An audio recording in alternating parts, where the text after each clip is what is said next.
اعوذ باللہ من الشیطان الرجیم بسم اللہ الرحمن الرحیم قالوا ربنا اغفر لنا ذنوبنا واسرافنا فی امرنا وثبت اقدامنا وانصرنا علی القوم الکافرین۔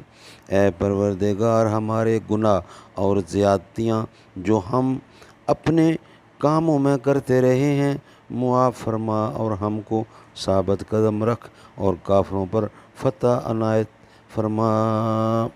صدق اللہ العلی العظیم۔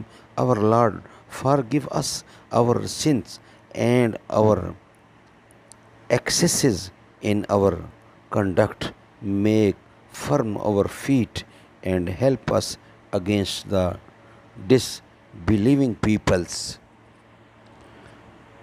زباں پر مومنوں کے جب بھی ذکر تاجدار آئے تو اس کے بعد لازم ہے کہ ذکر چار یار آئے۔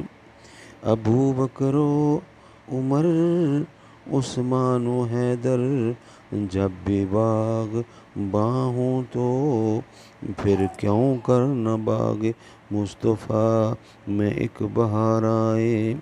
رب صلی وسلم دائماً ابدا علی حبیبک خیر خلق کل یمین۔ السلام علیکم۔